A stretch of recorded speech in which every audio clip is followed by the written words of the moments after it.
मुख्यमंत्री सुखविंदर सिंह सुक्खू की अध्यक्षता में सचिवालय में कैबिनेट बैठक हुई, जिसमें आरडीजी के बंद होने के बावजूद भी सरकार ने प्रदेश में विकासात्मक गतिविधियों बंद न करने का दावा किया है। कैबिनेट ने ऑप्स और भर्तियों को पहले की तरह जारी रखने का आश्वासन दिया है।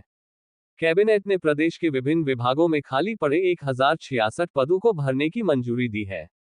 कैबिनेट ने आरडीजी बंद होने के बावजूद हिमाचल प्रदेश में संसाधन सृजित करने का निर्णय लिया ताकि प्रदेश की आर्थिक स्थिति ठीक हो सके। कैबिनेट निर्णयों की जानकारी देते हुए उद्योग मंत्री हर्षवर्धन चौहान ने कहा कि आरडीजी बंद होने का हिमाचल प्रदेश के विकास पर असर नहीं होने दिया जाएगा। आरडीजी बंद करने से हिमाचल को धक्का लगा है, लेकिन हिमाचल में अपने संसाधन सृजित किए जाएंगे। सरकार ने 3 साल में 3500 करोड़ का राजस्व अर्जित किया है। इसके अलावा कैबिनेट ने राज्यपाल के अभिभाषण को मंजूरी दी है। स्वास्थ्य विभाग में 30 पद रेडियोग्राफर के भरने को मंजूरी दी गई है।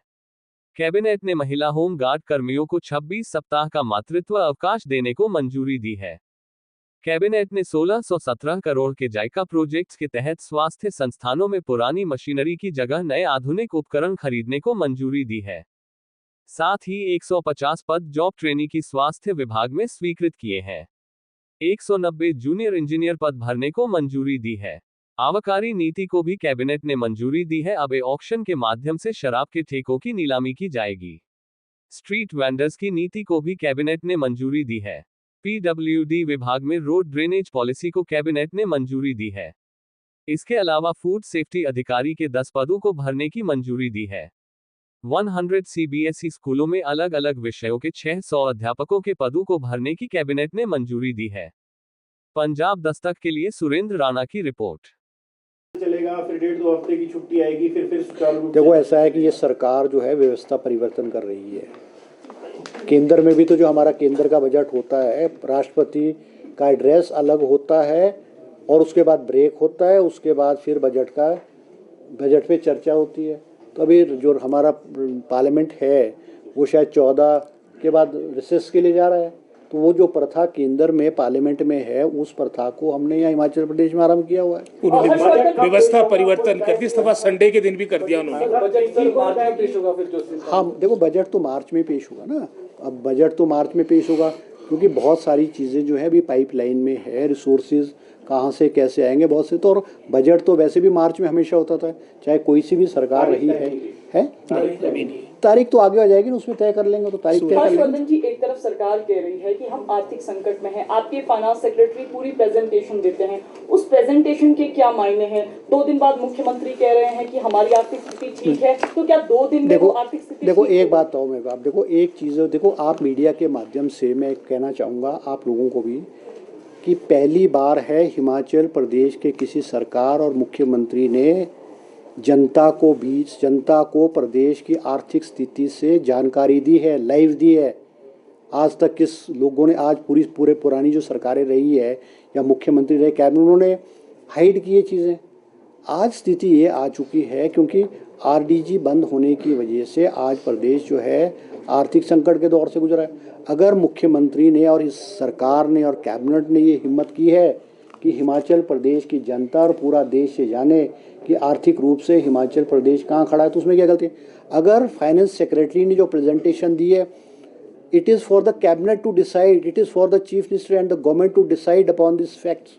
वो तो उन्होंने एक आपको कहा है कि ये ऑप्शन हो सकता है, ये ऑप्शन जो एक्सपेंडिचर के बारे में उन्होंने कहा है ना, सैलरी है, पेंशन है, स्कीम्स है, सब्सिडीज़ है, इलेक्ट्रिसिटी बोर्ड को हम 1200 करोड़ दे रहे हैं, HRTC को 700 करोड़ दे रहे हैं। वो एक विस्तृत रूप से सरकार के जो खर्चे हैं, हम कहाँ क्या खर्च करें उसके बारे में कहा है।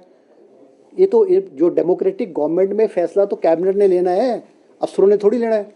वो तो it was just a presentation, और उस प्रेजेंटेशन को आप ऐसे मत दिखाएं, ऐसी पिक्चर मत पेंट करें कि वो हो गया है, कुछ भी नहीं हुआ है। तो आज कैबिनेट ने क्या फैसला किया, मैंने भी जैसे कहा भी आपको, OPS कंटिन्यू करेगा, नंबर 1।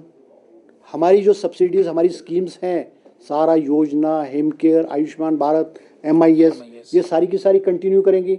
हम जो एम्प्लॉयज़ को जो DA दे रहे हैं, देंगे, वो as it is we will continue, कुछ भी ख़त्म नहीं होगा।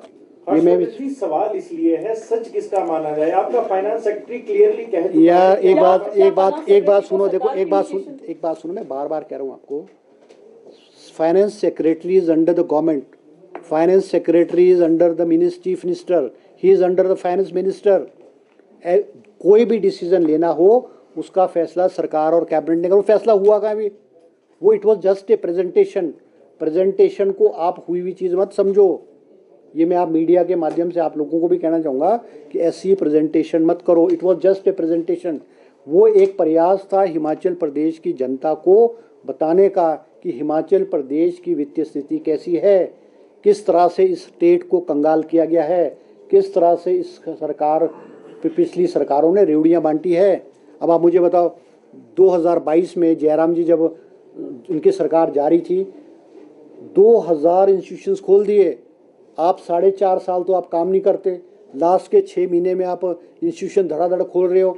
अगर वो इंस्टीट्यूशन कंटिन्यू करते तो हिमाचल प्रदेश पे एडिशनल 5,000 करोड़ रुपए का एक लायबिलिटी होनी थी।